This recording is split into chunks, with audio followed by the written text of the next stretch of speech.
A strikingly handsome American billionaire, early 30s, tall, broad shoulders, sharp jawline, piercing blue eyes, neatly styled dark blonde hair, wearing a perfectly tailored charcoal suit with a black tie, exuding power and confidence but with a hint of vulnerability in his eyes, standing in a luxury penthouse at night, city skyline glowing behind him, cinematic lighting, ultra-realistic close-up portrait. A beautiful young woman, mid-20s, Latina American, long wavy dark brown hair, warm brown eyes, natural makeup, wearing a simple navy dress that highlights her elegance without luxury, expression a mix of strength and tenderness, standing by a large glass window high above the city, faint reflection of lights on the glass, photorealistic close-up portrait, soft cinematic lighting. Welcome back everyone. Rose, tonight we bring you a story of forbidden love, heartbreak and second chances. A tale where a billionaire's power means nothing when he falls for the wrong girl, or maybe the right one. Backhand index pointing right before we begin, don't forget to comment below the city you're watching from, and at the end please give this story a rating. Your support means the world and helps us keep sharing these unforgettable tales with you. Now let's begin. The first time Aria Lopez stepped into Penthouse West at the Monarch, she felt the building humming like a living thing. The elevator's side open onto silence and citrus, polished marble, white orchids, and 100 tiny reflections of herself in chrome and glass. In her navy scrubs and scuffed sneakers, she looked like a mistake at the end of a very expensive sentence. She checked her checklist, dust, glass, carpets, counters, and glanced at the clock. The billionaire wasn't home. He was never home when she came. That was the rule. She liked rules. Rules meant rent got paid, her mother's medicine stayed on time, and the world, however loud, didn't drown her. Aria tied her hair into a knot and started with the windows. 37 floors up, the city spread like an ocean of light. She could see tiny lives moving. A man with a bouquet, a woman tugging a reluctant terrier, a kid on a skateboard carving against gravity. She pressed the squeegee to the glass and pulled a clean line through the skyline's reflection. It was satisfying, control in a world that didn't offer much. On the kitchen island, a note, thanks, R. No flourish, no last name. But everyone knew the last name. Roman Vale. The man who turned a near-bankrupt logistics startup into a continental monopoly. The man whose smile could shuffle billions on rumor alone. Aria found the note arrogant at first. Then she noticed the second line, added in smaller handwriting, there are fresh berries in the fridge. Please take some. She didn't take some. She took none. She had a thing about dignity. You didn't take gifts from ghosts, and Roman Vale was a ghost wearing a suit. She finished the windows, moved to the living room and paused at the piano. The lid was closed, but the bench was pulled back as if someone had stood quickly and left. Aria had played once, when she was little. A church donated a keyboard to her elementary school, and she remembered the teacher's hands, the way they guided her wrists like teaching a bird to land. She was good for exactly 1 year and then life swallowed lessons whole. The elevator chimed. Aria froze, squeegee in hand. The front door unlocked with a quiet, expensive click. Footsteps. A rustle of wool, coat collar against jaw. The voice she'd heard on podcasts on CNBC came into the room and stopped at the sight of her. I'm early, he said. He didn't sound sorry. He sounded like someone who rarely had to be. Tall, tailored, an economy of motion.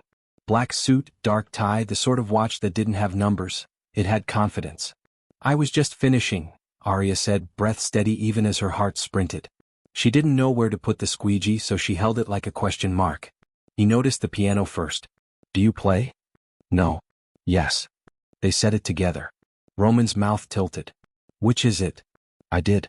A long time ago. She cleared her throat. I'll stay out of your way, Mr. Vale. Roman, he said. If we're sharing sunrise and countertops, the least we can do is share first names. We're sharing an invoice, Aria said before she could stop herself. He laughed. Quick, surprised, not practiced. It changed his face, took something ruthless out of it. Fair. A pause opened between them, soft but taut. Aria felt the buildings hum again, the city pressing its ear to the window. She reminded herself who he was, who she wasn't, and set the squeegee down. I'll come back later. You don't have to. He moved toward the kitchen, loosened his tie, and pulled 2 bottles of sparkling water from the fridge. Berries for you, he said, as if they were old news, as if he'd remembered her refusing them. Still no. No, she said, and hated that it sounded like yes. He didn't push. I'm heading out in 10. Board vote. He twisted the cap off the water and leaned a hip against the counter. Is that a church squeegee? Aria blinked. A what? Your posture, he said, eyes amused. You hold it like you're about to apologize to God. She laughed then, and it came out like something breaking open. I hold it like it pays my mother's pharmacy bills. He sobered, not unkindly. And does it? Most months. Roman nodded. He didn't reach for platitudes like men in expensive rooms often did. He didn't suggest an app or a side hustle. He simply set his bottle down and said, if anyone gives you trouble about hours here, you tell them to call me. You're safe in this space. It was such an odd sentence from a man who owned the space. Safe. As if safety were another commodity he could warehouse and deliver with a tracking number. Thank you, she said, and really meant it. He checked his watch. I have to run. Boardrooms are allergic to punctuality, but they respect the attempt. He headed for the door, then turned back. Would you, play again? The piano. Sometime. When no one's here. I hate the idea of beautiful things going unused. Arya looked at the bench, at her reflection in the piano's lacquered black. She heard the old teacher's voice, the memory of hands coaxing a chord into a confession. She nodded once. Maybe. He smiled, not the one he gave investors, the one that moved numbers, a smaller one that moved air. Then I'll be sure to be late again. The door clicked. The penthouse exhaled. Arya stood very still, then sat on the bench and lifted the lid. Dust-free keys, perfectly tuned, waiting. She laid her fingers down and played the first song she ever learned. It sounded like a beginning. The email came 3 days later from a woman named Jessa who signed things EA to RV, as if Roman Vale were a continent. Jessa wrote with the efficiency of a scalpel. Roman would like to retain your services exclusively for the Monarch Residence, Penthouse West, and Vale House, Bridgeview. Competitive rate. Flexible hours. Benefits possible. NDA required. Are you available for a meeting? Arya reread benefits possible, like it was a fairy tale clause. Her mother's COPD had been a slow thief. Benefits meant inhalers without bargaining, appointments without math. They met at a corner table in a cafe where the croissants looked like they had been laminated by angels. Jessa wore a navy sheath and a Bluetooth earpiece that blinked like a heartbeat. Roman values discretion, Jessa said. And consistency. You're thorough. You do the windows. I do, Arya said. He noticed. Jessa pushed a thin folder across the table. This is standard. Non-disclosure, non-compete, just that you won't clean for his direct competitors.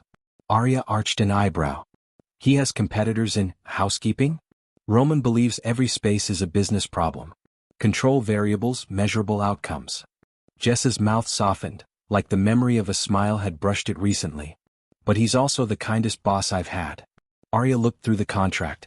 The rate was more than competitive. The exclusivity meant giving up clients who paid on time and left cookies by the sink. She turned to the last page and saw a handwritten note tucked into a plastic sleeve. Arya, if you'd rather this be informal, it can be. If you'd rather say no, please do. If you'd rather tell me this is a ridiculous way to ask a person to play the piano sometimes, consider it said. It wasn't the piano that made her say yes. It was the line, please do. Consent written in ink. At Bridgeview, Vale House was the opposite of the penthouse. Brick and ivy, the river close enough to taste in the air, windows that held onto sunlight like it was a secret. The first afternoon, Arya learned the cabinets where he kept his herbs alphabetically, of course, the 3 light switches that did nothing yet, and the way he looked when he came home somewhere that wasn't an investment but a shelter. His shoulders dropped. The armor slid. Any objections to a live-in arrangement 2 nights a week? Roman asked, almost sheepish, as if the idea of imposing his preferences on anyone was novel to him. Security's better if someone's here. Jessa said the contract could be amended to include a room, full board. Arya thought of her mother's apartment, small and warm and filled with saints. She thought of bus rides at midnight, of the way fatigue made stairs into mountains. 2 nights. If you want. What if I want 1? He grinned. Then the market clears at 1. What if I want none? Then I overplayed my hand, Roman said lightly, and we pretend I never asked. She watched him for a beat. The man the world saw would have turned the ask into a take. But this Roman waited in the living room he paid for and gave her ownership of the moment. 1, she said. Done. He offered his palm like a handshake. Arya took it, shorter than a second, longer than a breath. His skin was warm. The room shifted a degree toward dangerous. Ground rules, she said quickly, because rules were her talisman. No entering my room without knocking. I'm not your anything, he said. You're not my anything except what you decide to be. And you, don't flirt. His mouth opened, closed. Define flirt. That, she said, pointing at the shape his smile had just made.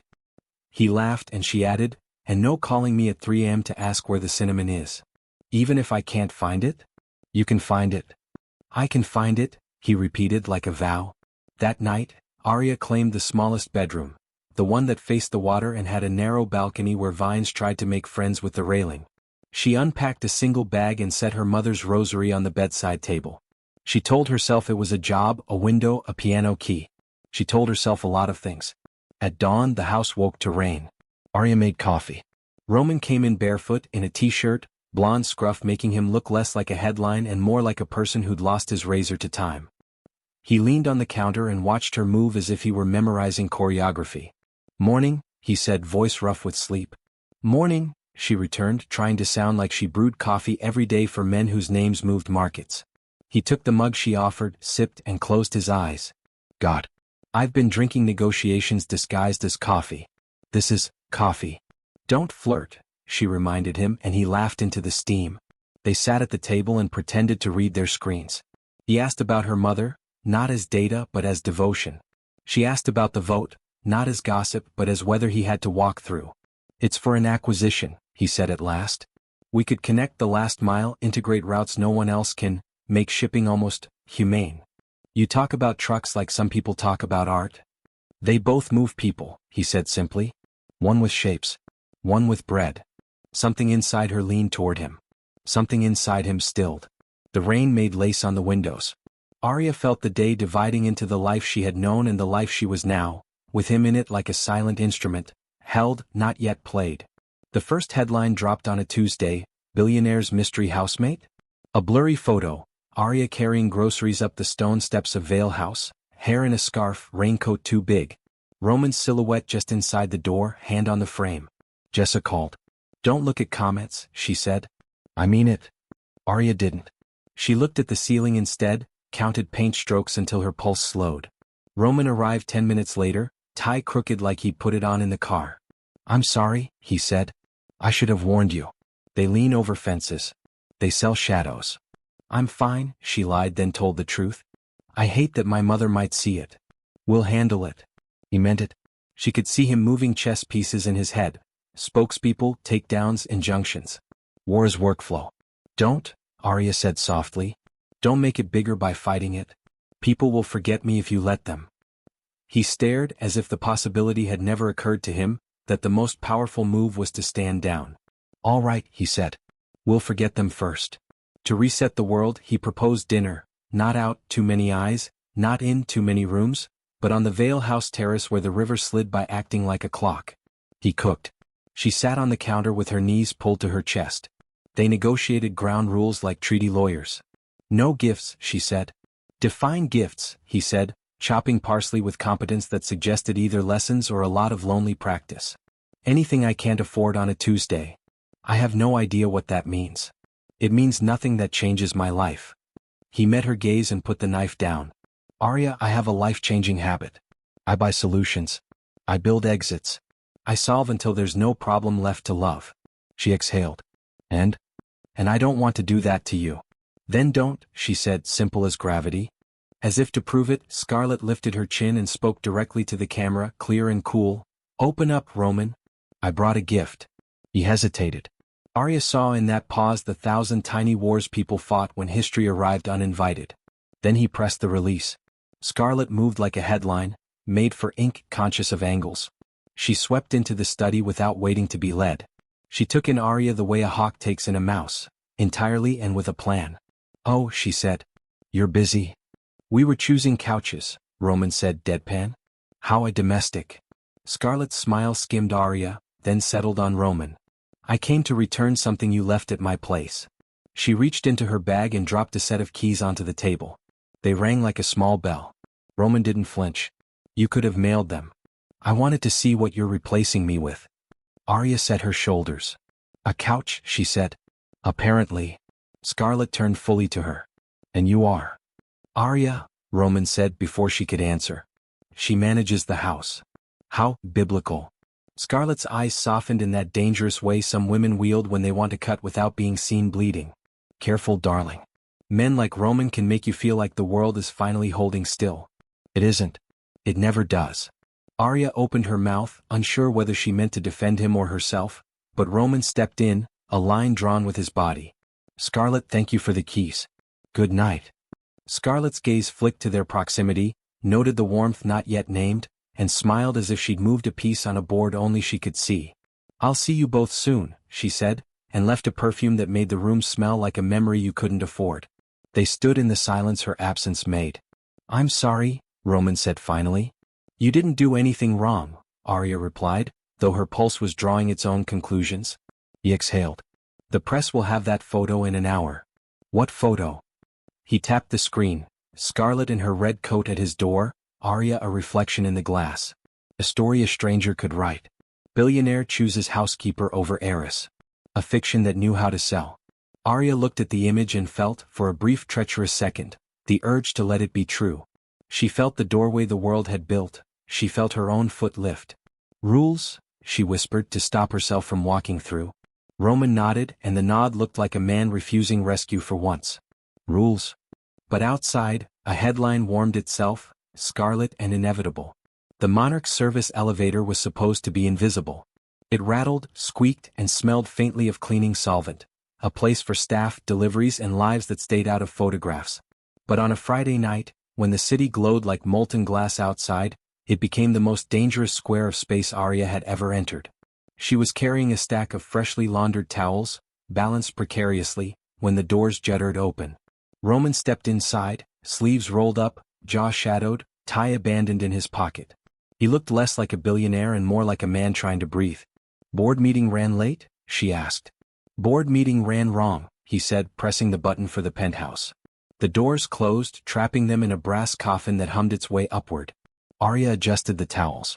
She could feel his presence in the air, heavy and warm. Rules, she reminded herself. Rules had kept her safe. Rules had kept this from turning into a mistake she couldn't afford. But rules didn't explain the way her pulse tripped when the elevator jolted, stopping between floors. Not again, Roman muttered. He hit the button panel. Nothing. The car shivered once, then went still. Arya set the towels down carefully. Power cut. Old wiring. I've been meaning to replace this. He sighed, then glanced at her. Sorry? I know you hate being stuck. She blinked. How do you know that? I notice things. Silence filled the small space, louder than any alarm. Arya crossed her arms, more for protection than comfort. So, now what? Now, Roman said softly, we wait. But waiting with him wasn't neutral. The air thickened, the brass walls reflecting them closer than they were. Roman leaned back against the panel, eyes on her like a man rehearsing restraint. Arya, he said, and her name in his voice was rough silk. Don't. She held his gaze, steady but trembling inside. Rules. I know. His jaw tightened. God, I know. The elevator gave a tiny groan, shifting again. Arya lost balance and instinct betrayed her. She reached for him. His hand caught hers, strong and certain. For a heartbeat they were too close, breath tangled, eyes locked. He could have stepped back. She could have let go. Neither did. The kiss was not planned. It was gravity. It was inevitability. Roman bent, Arya rose, and the world collapsed to the press of lips in a forgotten elevator. It wasn't gentle, it was hungry, years of loneliness poured into a single reckless second. When they broke apart, Arya's heart slammed against her ribs like it wanted out. Roman rested his forehead against hers, voice unsteady. I shouldn't. You can't, she whispered, though her body still leaned toward him. The elevator jolted again and with a metallic sigh lurched upward. Both of them stepped apart as if walls had suddenly returned. By the time the doors opened onto the penthouse floor, the towels were back in Arya's arms, her face carefully blank. Roman adjusted his sleeves as if armor could be rolled back on. They didn't speak. They didn't have to. The air between them was already burning with the memory of a kiss no rule could erase. The morning after the elevator forgot its manners, Roman wore his ruthlessness like a perfectly tailored suit. Headlines had nipped at his ankles overnight, Scarlet's red coat visit had turned into think pieces about power and type, and the board, smelling weakness, wanted blood or at least concessions. He gave them neither. Arya woke in the small room at Vale House to rain and the choreography of restraint. Wash face, braid hair, neutral makeup, the good navy scrubs. She made café con leche and told herself not to replay the kiss. Don't touch it, don't turn it like a pebble in your palm. She failed. When she reached the Monarch, Jessa was waiting in the lobby with a look Arya learned to translate as storm protocol. Elevators functional. Press is camping out across the street. I've arranged a back entrance if you prefer. I'll use the service elevator, Arya said because habit felt like dignity. Upstairs, Roman's penthouse was immaculate and tense, as if the furniture had braced for impact. He was in the kitchen in shirt sleeves, scanning a tablet. He looked up when she entered, and whatever he felt crossed his face before he could stop it. Warmth. Hunger. A private ache. Morning, he said carefully. Morning, she returned in the same careful voice. Silence, full of everything they weren't saying. I have the board at 9, he said at last. A potential hostile is sniffing around. We'll be fine. He spoke like a man reassuring someone else and only afterward realized he meant himself. You should eat, Arya said, reaching for a pan. Your blood sugar weaponizes your metaphors. He laughed and the room remembered how to breathe. Weaponizes. Last time you skipped breakfast, you called a distribution center a cathedral with a forklift problem. That was accurate. It was alarming. She assembled eggs, toast, fruit with the competence of someone who had handled chaos before and chosen to make something warm in the middle of it. He watched her move like a thirsty man watches rain. Arya, he began then stopped. The name was a door. He couldn't decide whether to open it. She plated the eggs and slid the dish to him. Eat first. War later. He obeyed, and for 10 minutes the only sounds were cutlery and city. When he finished, he opened his mouth as if to say what he had come to say, about last night hung unsaid between them like a chandelier no one had installed, and his phone lit with Jessa's name. Time, Jessa said. And Scarlett's PR posted a no comment, with a photo of the keys. I've prepped statements. Release the statement that says nothing, Roman said. We are allergic to oxygen. Copy. Your driver's out front. He ended the call, met Arya's eyes and chose a battlefield. We'll talk tonight, he said softly. Her pulse tripped. Rules? I know. We'll talk about the rules, he amended, which was both the truth and a beautiful lie. He left with a kiss he didn't place and a goodbye he said like a promise. The door clicked. The penthouse exhaled. Arya stood at the sink, hands in water that ran too hot, and counted to 10 in Spanish like a prayer she remembered from childhood. The boardroom at Vale Logistics headquarters was designed to intimidate. Glass table, skyline views, a rug so plush it made dissenters feel impolite about standing up. Roman waited at the head while the directors arranged their expressions like chess pieces. The agenda read integration pathways, but everyone knew they were there to decide whether Roman would be allowed to keep building the thing he'd dreamed. Before we begin, said Victor Chin, senior director and the sort of man whose cufflinks had cufflinks, we should address the optics. The press cycle is unfavorable. You mean my elevator has become a character on page 6, Roman said lightly. He kept his tone amused, he did not feel amused. Victor steepled his fingers. Stakeholders respect stability. We deliver stability, Roman said. On time, under budget, across 3 continents. Reputations compound, Victor replied. So do risks. Scarlett's family is still heavily invested. We would be remiss not to consider.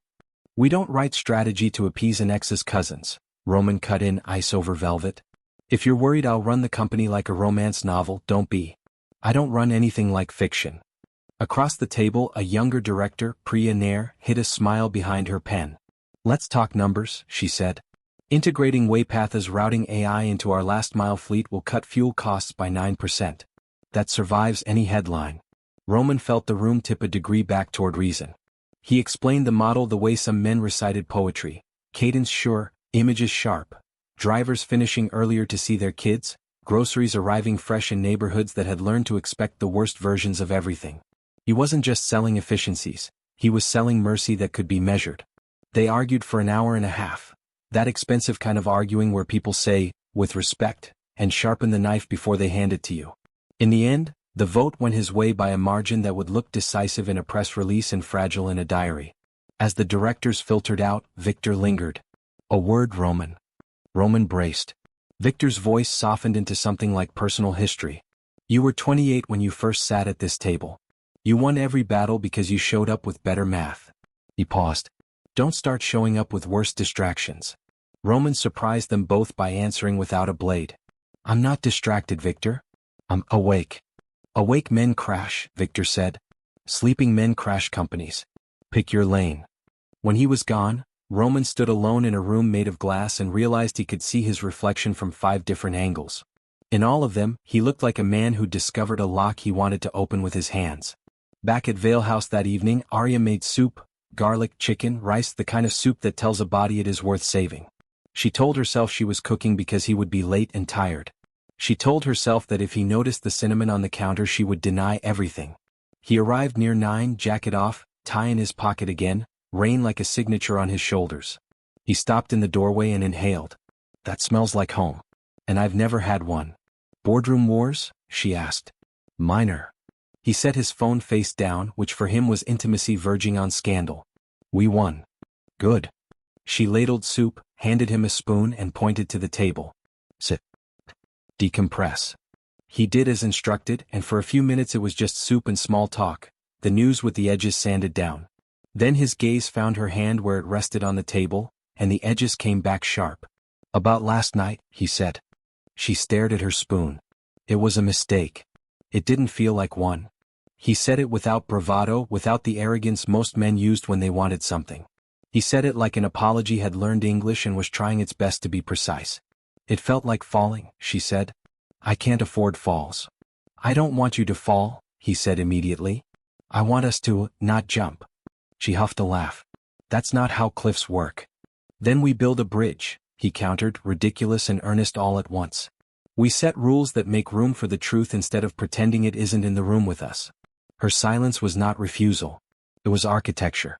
New rules, he offered because he understood deals. We tell each other the truth even when it's inconvenient. We don't hide, inside this house, from what's happening outside it. And if at any point you want out, I stop. No speeches. No rescue. Just stop. Arya tapped the spoon against her bowl, thinking of the elevator's metal breath, the way his mouth had found hers like a prayer muscle memory remembered before the mind did.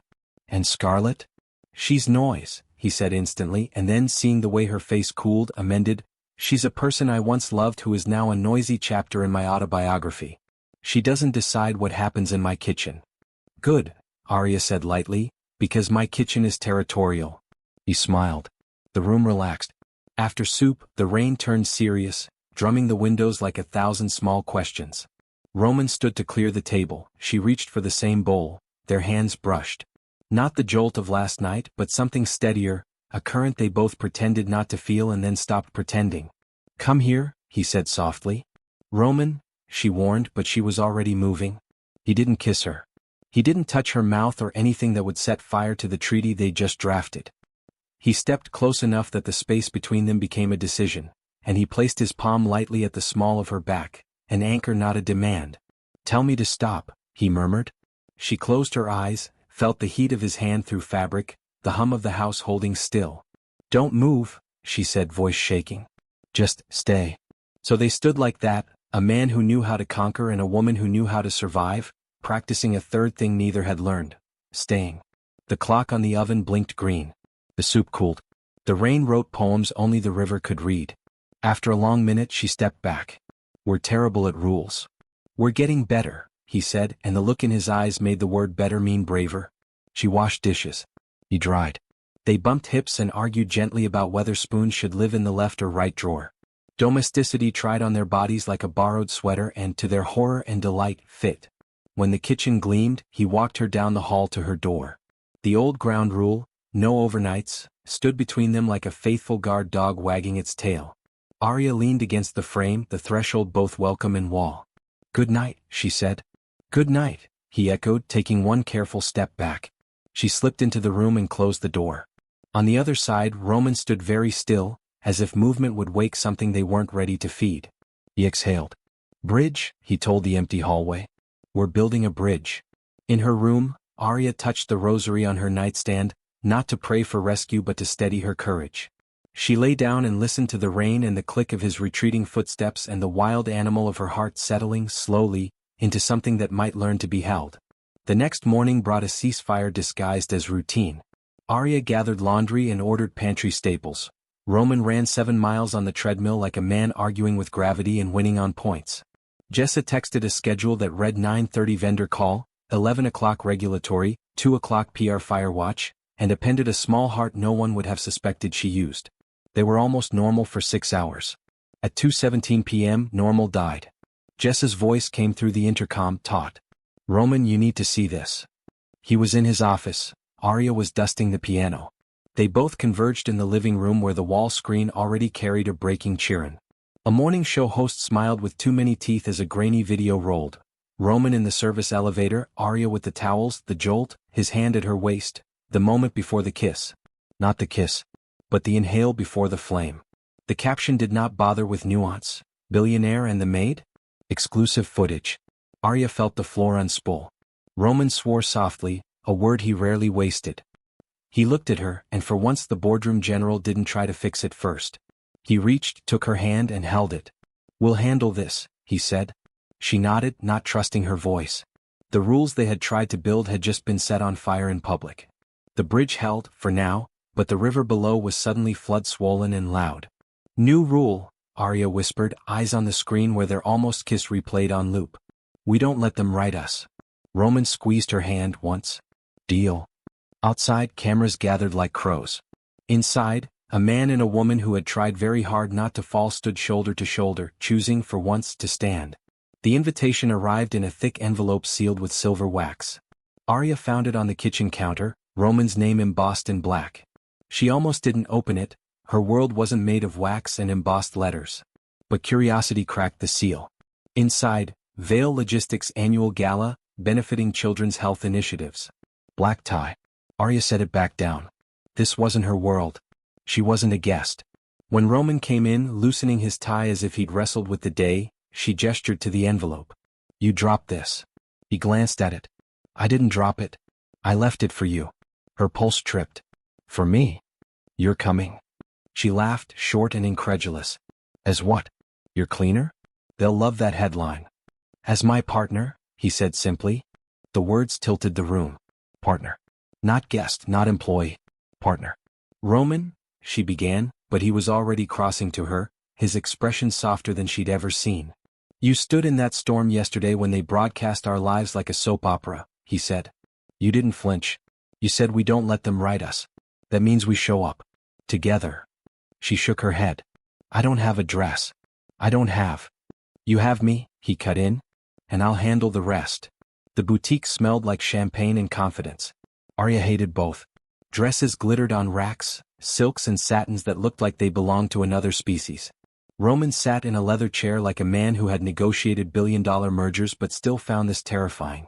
Try this one, the stylist said, handing Arya a gown of midnight blue. In the mirror she barely recognized herself. The fabric clung in places she'd spent her life hiding, revealed collarbones she'd forgotten she had. When she stepped out, Roman's breath caught. You didn't hide it. He stopped searching. You're going to ruin me. Her cheeks flushed. It's too much. It's not enough, he said, and for once she let herself believe him. The gala shimmered with chandeliers and champagne towers, the kind of wealth that glittered so loudly it almost drowned out the cause it was raising money for. Arya felt eyes follow her as they walked in, curious, appraising, judgment sharpened into whispers.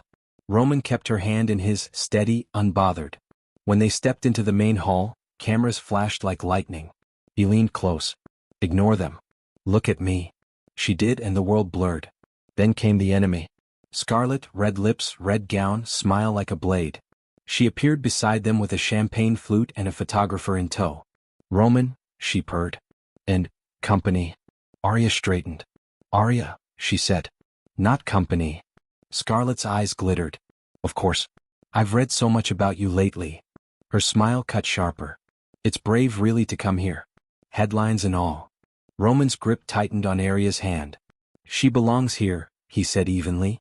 Scarlet tilted her head, considering. We'll see. She floated away, leaving perfume and poison behind.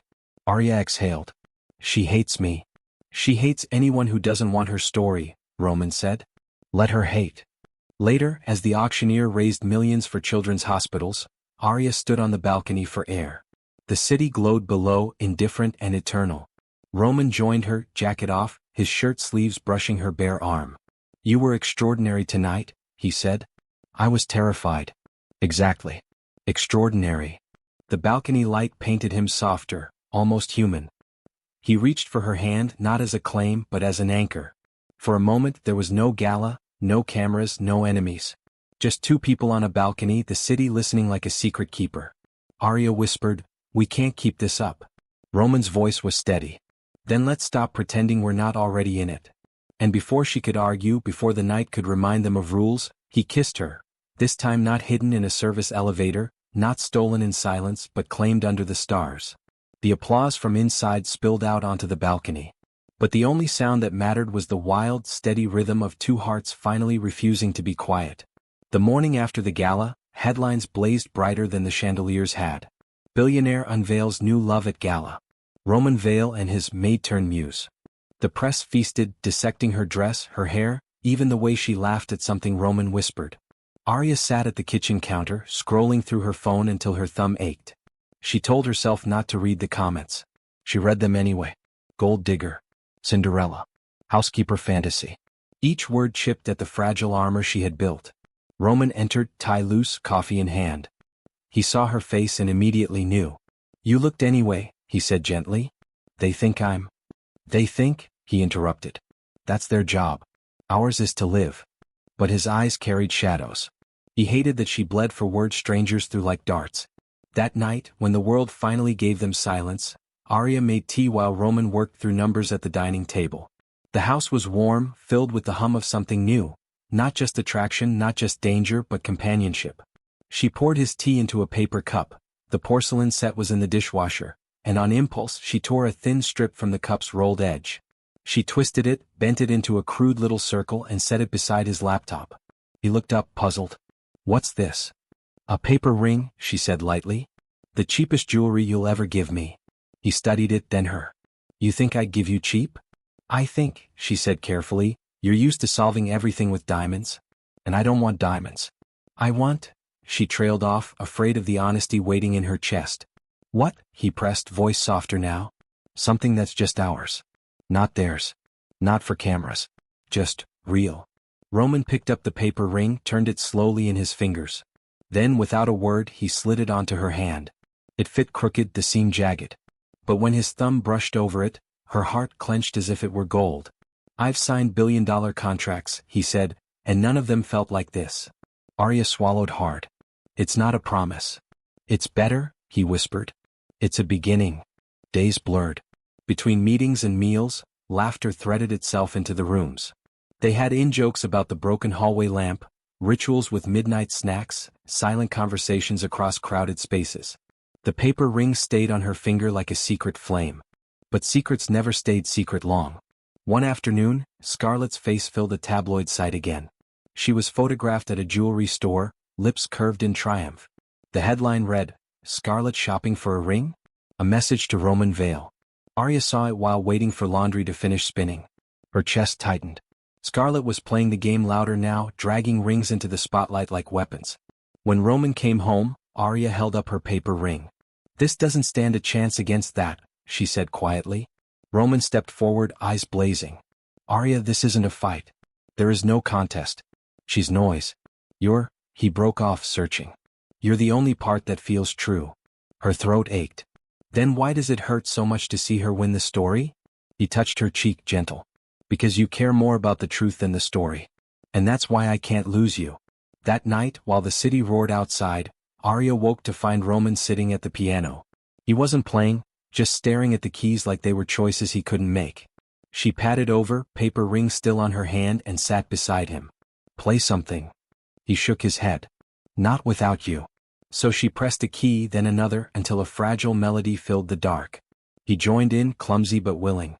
Together they made music that wasn't polished or perfect, but alive.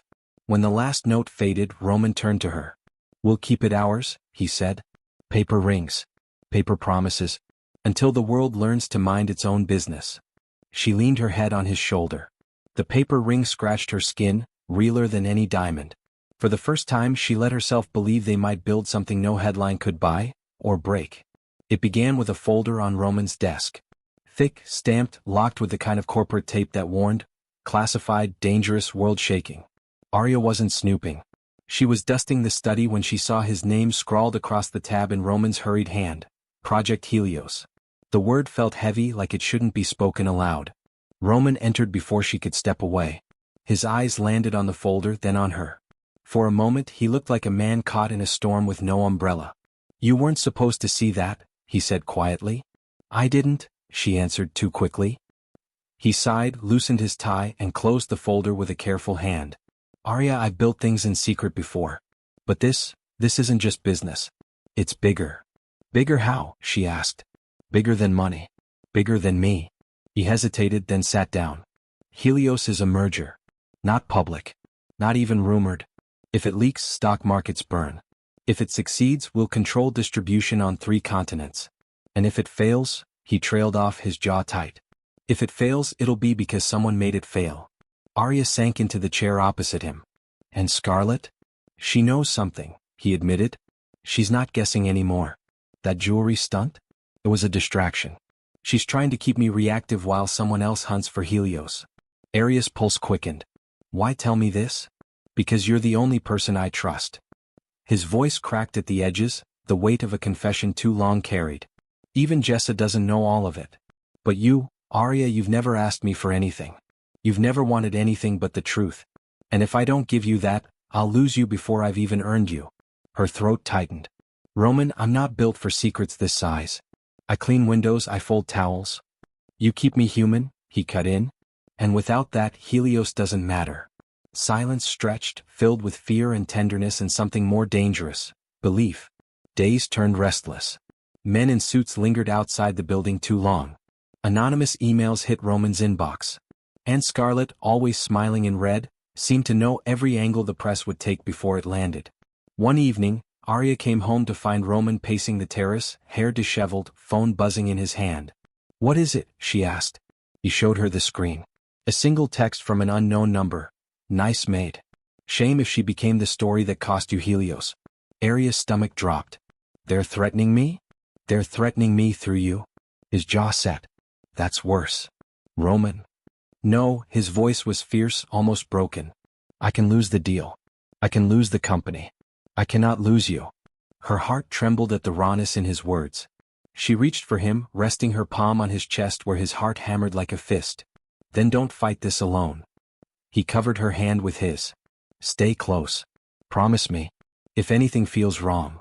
She nodded. "I promise." But promises couldn't keep the wolves away. At the next board meeting, Victor Chin arrived with a folder suspiciously similar to Roman's. He laid it on the glass table, eyes gleaming.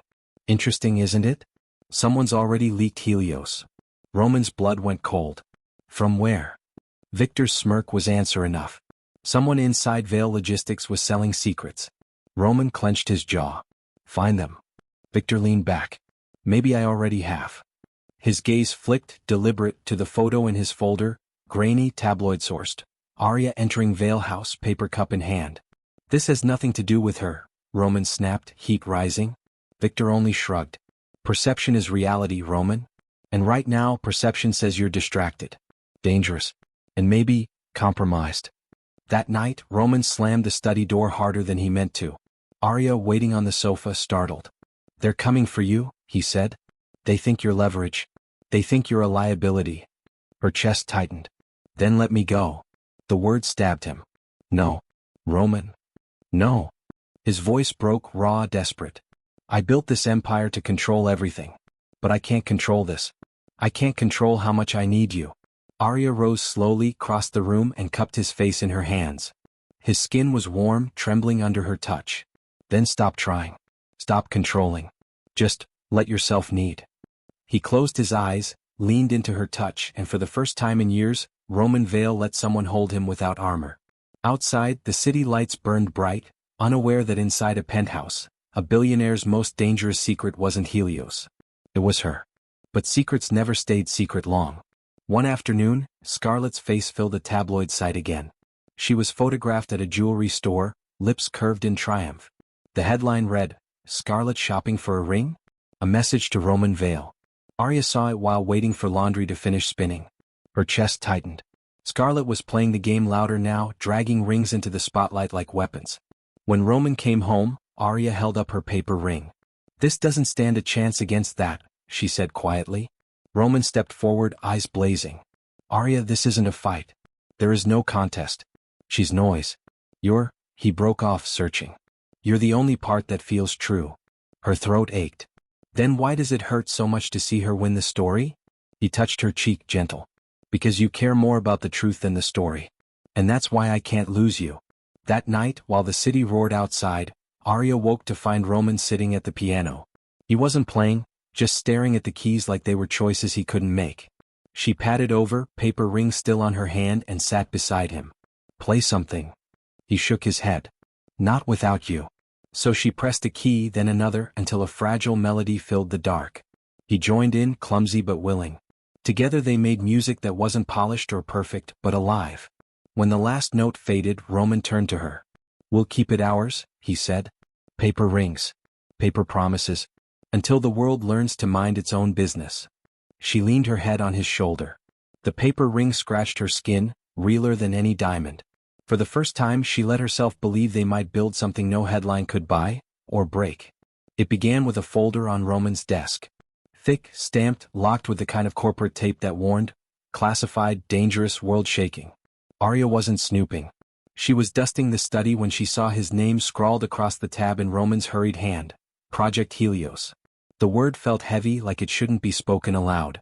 Roman entered before she could step away. His eyes landed on the folder, then on her. For a moment he looked like a man caught in a storm with no umbrella. You weren't supposed to see that, he said quietly. I didn't, she answered too quickly. He sighed, loosened his tie, and closed the folder with a careful hand. Arya, I've built things in secret before. But this isn't just business. It's bigger. Bigger how? She asked. Bigger than money.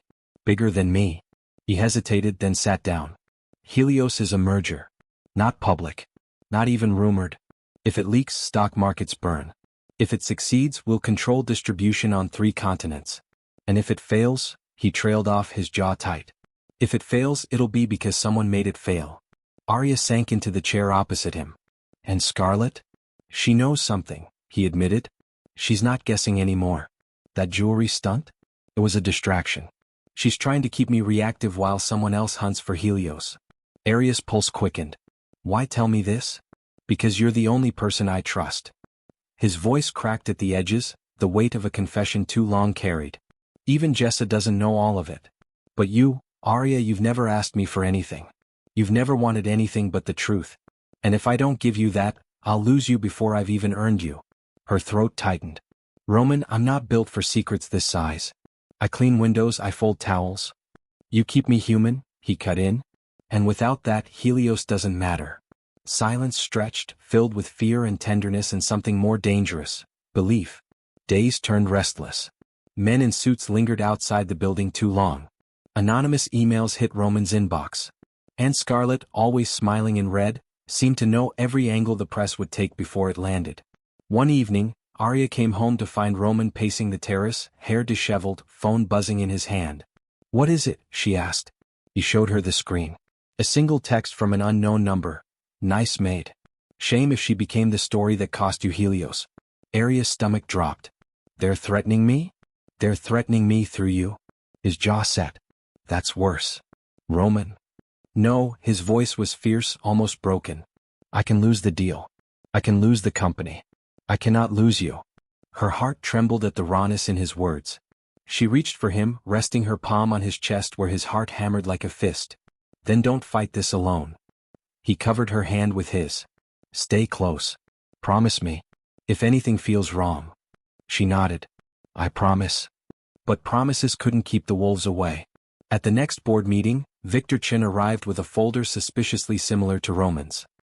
He laid it on the glass table, eyes gleaming. Interesting, isn't it? Someone's already leaked Helios. Roman's blood went cold. From where? Victor's smirk was answer enough. Someone inside Veil Logistics was selling secrets. Roman clenched his jaw. Find them. Victor leaned back. Maybe I already have. His gaze flicked, deliberate, to the photo in his folder, grainy, tabloid-sourced. Arya entering Veil House, paper cup in hand. This has nothing to do with her, Roman snapped, heat rising. Victor only shrugged. Perception is reality, Roman. And right now, perception says you're distracted. Dangerous. And maybe, compromised. That night, Roman slammed the study door harder than he meant to. Arya, waiting on the sofa, startled. "They're coming for you," he said. "They think you're leverage. They think you're a liability." Her chest tightened. "Then let me go." The word stabbed him. "No. Roman. No." His voice broke, raw, desperate. "I built this empire to control everything. But I can't control this. I can't control how much I need you." Arya rose slowly, crossed the room, and cupped his face in her hands. His skin was warm, trembling under her touch.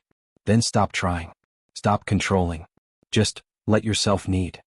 He closed his eyes, leaned into her touch, and for the first time in years, Roman Vale let someone hold him without armor.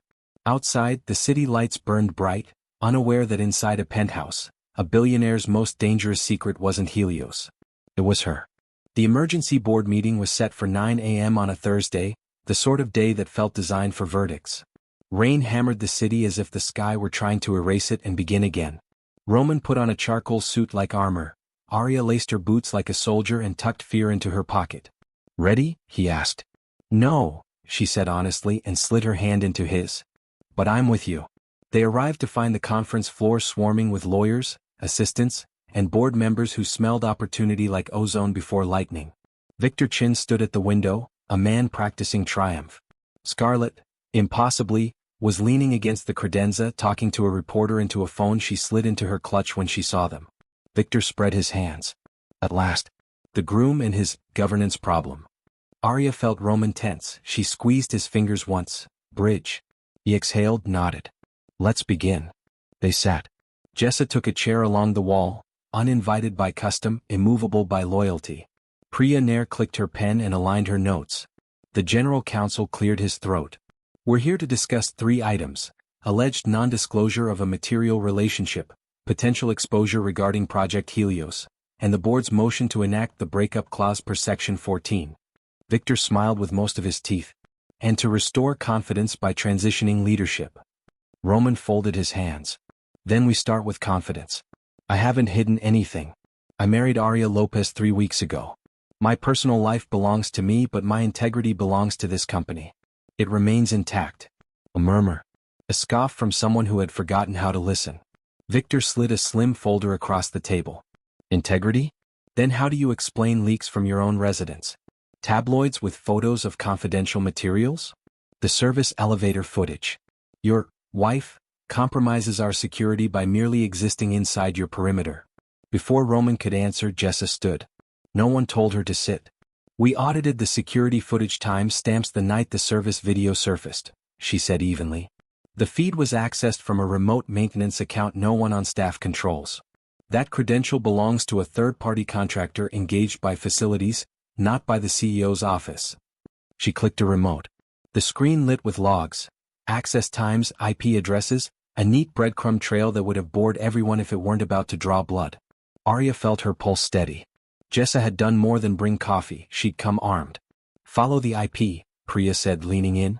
"It resolves to a shell company," Jessa continued, "registered to a holding firm, controlled by the Chin family trust." The room went arctic. Victor laughed too loud. "Conspiracy theories now?" "We subpoenaed records at 7 a.m., Priya said, her voice almost kind. "The clerk enjoys early mornings." She pushed a new document across. Signatures. Routing slips. Wire instructions. Victor read the page and lost 3 degrees of color. Roman didn't smile. He didn't gloat. He turned to the general counsel. "Please call outside counsel." "And compliance. If a director has used insider access to depress my leadership position while accumulating influence ahead of the Helios announcement, we have a bigger problem than my marriage." Scarlett moved then, halting the freefall with a hand on Victor's sleeve. "Careful," she murmured, the word meant for him and everyone. "Some of us have more to lose than a vote." Victor's stare at Scarlett curdled into comprehension. "You set me up." She did not deny it. "You set yourself up, darling. I simply provided a spotlight." A dozen calculations raced through a dozen faces. Roman's, Arya realized, was the one not calculating. He looked relieved. Relieved to finally call the game what it had been. "Item 2, Roman said as if they were discussing shipping pallets. "Helios. I will brief the board completely, and I ask for a recorded roll call vote at the end." He turned to Arya. "Stay." She sat straighter. If they were going to write her into the story, she could at least speak a line. Roman presented Helios like a poem made of numbers. Routing AI integrated with driver choice, micro-warehouses placed where communities lacked access, last-mile fleets electrified over 2 fiscal cycles instead of 4. Reduced spoilage. Earlier nights for drivers. A model that won margins by giving people back time. He didn't hide the risks. Regulatory choke points in one country, infrastructure gaps in another. He didn't pretend he could see around every corner. He just told the truth and let it be big. Priya asked sharp questions that were really signs of belief. 2 directors who had stayed quiet all morning began to nod. Even the general counsel's pen stilled. Victor tried one last knife. And if markets punish us because our CEO can't keep his vows to shareholders? Arya stood before Roman could answer. Her voice shook and held. May I? Half the room looked annoyed, the other half looked intrigued. Roman met her eyes, bridge, and inclined his head. I am not a distraction, Arya said. I'm not a headline or a liability or a ladder anyone gets to climb. I'm a person who wipes your fingerprints off the glass you're about to throw stones through. A ripple of involuntary smiles. She continued, steadier now. If you think love makes him weak, you've never watched him choose restraint. If you think marriage makes him compromised, you've never seen him say no to easy power. Love didn't break this company. Leaks did. Ego did. Fear did. And none of those belong to me. Silence opened, large enough to hold the truth without flinching. Arya felt her knees want to buckle. Roman's hand found the back of her chair, a quiet brace. Priya clicked her pen once. Motion to proceed with Helios as proposed, with an independent investigation into security breaches and a temporary suspension of Director Chen pending findings. Second, said another director, surprising himself. Roll call, the general counsel intoned. Names and ayes and nays fell like coins into a fountain. When it ended, Helios passed decisively. The investigation moved forward. Victor stood, face careful, future uncertain, and left without slamming the door, the only dignity he could still afford. Scarlett lingered. She came to stand across from Arya, a study in someone who had chosen to be the weather and was realizing she was only rain. You won this round, she said quietly. Arya shook her head. We didn't play. Scarlett's mouth curved, something that wasn't quite cruelty and wasn't quite grace. Take care of him, she said, a confession disguised as a curse. He doesn't know how. I'm learning, Arya replied. Scarlett nodded once and walked out, perfumes and past tense trailing behind her. They didn't celebrate at a restaurant or with champagne, or with public declarations the world could scavenge for sport. They went home. Home meant Vale House with the vines on the balcony and the river that kept the city honest. Jessa came by with takeout and a crooked smile. I have 3 statements drafted, she said, and we're going to release the one that says the least. Roman hugged her, unprecedented, untelevised. Thank you. You can pay me in PTO, she deadpanned, and left before they could see her eyes shine. They ate on the floor. Arya tucked her legs under her, Roman's knee pressed warm against her thigh. The paper ring, casting gold, caught the kitchen light and threw it back like a small sun. You were incandescent, he said finally, the word shy on his tongue. I was terrified. I could tell. He smiled. I loved you for it. Arya leaned her head on his shoulder. You didn't try to save me today. I'm learning, he echoed. They washed dishes. He insisted on drying. She set the spoons in the left drawer just to make him argue. He pretended outrage. Domesticity came to sit with them again, not a costume this time, but a friend who knew where the light switches were. When the kitchen gleamed, he took her hand and led her to the piano. Play with me, he said. Badly. They did. They fumbled through a duet that could have been a hymn in a language only 2 people knew. When they finished, he didn't let go of her hand. I thought I had to build an empire to deserve love, he said into the quiet. Turns out, I had to let it rearrange me to deserve an empire. Arya laughed softly. Careful. The cathedral with a forklift problem is back. He grinned. I'm weaponizing metaphors again. You ate dinner. You're safe. He sobered, thumb brushing the ring. I don't want to hide us anymore. Not the vows, not the truth. But I also don't want to give the world everything. Then don't, she said. We'll choose what to keep. Paper things. Gold things. Our things. He bent and kissed her, unhurried, unhidden, no elevators, no cameras. Just their mouths learning the shape of a future. The headlines softened. Not to kindness, headlines don't know how, but to boredom, which is an acceptable truce. The investigation ran its course. Victor resigned for personal reasons ahead of the findings. Priya joined Roman on a road trip to plants and warehouses where they talked to drivers and ops managers and the people who knew where the real gears were. Helios launched in 1 city, then 2, then 8. It wasn't perfect. It was good. Good compounded. Arya kept 1 night a week on the Monarch schedule because ordinary work steadied her. She still wiped windows, still left rooms better than she found them. The staff stopped whispering when she entered and started asking about recipes and hydrangeas instead. Someone left cinnamon in the pantry with a note, "For payday café con leche." Scarlett vanished for a while, occupying a continent called elsewhere. When she reappeared in a long profile about art philanthropy, she spoke about lessons learned in public without using any names.